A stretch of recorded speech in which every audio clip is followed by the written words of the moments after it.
Inilah Injil Tuhan kita Yesus Kristus menurut Markus. Lalu ia berkata kepada mereka, "Pergilah ke seluruh dunia, beritakanlah Injil kepada segala makhluk. Siapa yang percaya dan dibaptis akan diselamatkan, tetapi siapa yang tidak percaya akan dihukum.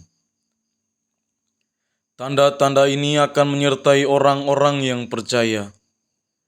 Mereka akan mengusir setan-setan demi namaku. Mereka akan berbicara dalam bahasa-bahasa yang baru bagi mereka. Mereka akan memegang ular, dan sekalipun mereka minum racun maut, mereka tidak akan mendapat celaka. Mereka akan meletakkan tangannya atas orang sakit, dan orang itu akan sembuh." Sesudah Tuhan Yesus berbicara demikian kepada mereka, terangkatlah ia ke surga, lalu duduk di sebelah kanan Allah.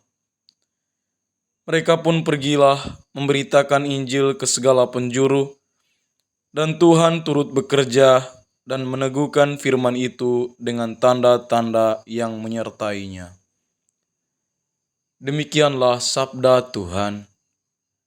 Terpujilah Kristus. Sahabat Verbum Domini yang terkasih dalam Kristus, sebagai pengikut Kristus, kita semua dipanggil untuk menjadi murid-murid yang selalu bersukacita.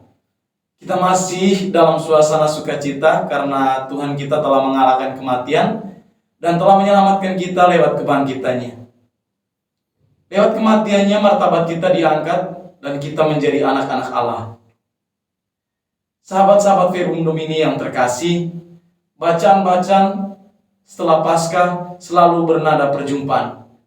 Perjumpaan yang disajikan kepada kita adalah perjumpaan antara Allah dan manusia. Dalam bacaan Injil tadi kita mendengar bagaimana Yesus datang menghampiri para murid dan memberikan mereka tugas yang amat besar. Yesus berkata kepada muridnya, "Pergilah ke seluruh dunia, beritakanlah Injil kepada segala makhluk." Kalau dilihat alur bacaan Injil hari ini, kita akan melihat bahwa pertama, Yesus menjumpai para murid. Kemudian, ia memberi mereka amanat agung. Setelah itu, ia terangkat ke surga.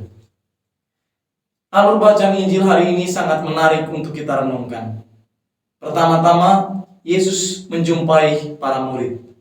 Dia mau menunjukkan dirinya secara langsung tanpa harus melalui perantara. Kemudian, ia memberikan amanat agung sebagai seorang guru kepada murid-muridnya. Dan kemudian dia terangkat ke surga. Tindakan yang dilakukan oleh Yesus pada hari ini mau menunjukkan betapa ia sangat bertanggung jawab dengan misi yang diberikan Bapa kepadanya. Kemudian, ia juga mau para murid memiliki tanggung jawab yang sama, yakni tanggung jawab dengan misi yang dipercayakan kepada mereka, yaitu mewartakan Injil. Tanggung jawab untuk mewartakan Injil tidak hanya bersifat eksklusif dalam arti hanya untuk kalangan mereka sendiri saja, tetapi memiliki dimensi universal. Dimensi universalitas pewartaan ini dapat kita lihat dalam bacaan tadi.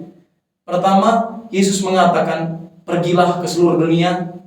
Dan yang kedua adalah, "Beritakanlah Injil kepada semua makhluk." Pergilah ke seluruh dunia berarti tidak hanya di seputar Yerusalem saja, tapi keluar dari Yerusalem dan ke seluruh benua di dunia ini. Kemudian kepada semua makhluk. Ini berarti bahwa pewartaan kabar sukacita melingkupi semua ciptaan yang ada di dunia ini. Tidak hanya untuk manusia tetapi juga untuk semua ciptaan yang ada di dunia ini. Yesus memberikan wejangan kepada para murid untuk mewartakan Injil. Dalam arti ini yang diwartakan oleh para murid adalah pribadi Yesus sendiri yang adalah kabar sukacita. Yesus mau para murid menjadi pembawa kabar sukacita kepada semua orang dan bukan kabar duka cita. Kemudian pewartaan kabar sukacita Injil ini tidak hanya berhenti pada para murid, tetapi juga sampai pada kita saat ini yang adalah pengikut-pengikut Kristus. Kita telah menerima sukacita dari Kristus lewat pengorbanannya di kayu salib. Maka, tanggung jawab kita sebagai pengikut Kristus di zaman ini adalah Yang pertama, kita diajak untuk menghadirkan Kristus sang sukacita dalam kehidupan keseharian kita. Dan yang kedua adalah membagikan sukacita itu kepada semua orang, agar semua orang boleh mengalami sukacita yang sama dalam kehidupan keseharian mereka. Sehingga lewat kabar sukacita itu, hidup kita terus-menerus diperbarui dan kita boleh menjadi daya transformatif bagi kehidupan orang lain di sekitar kita. Semoga Tuhan membantu kita. Amin.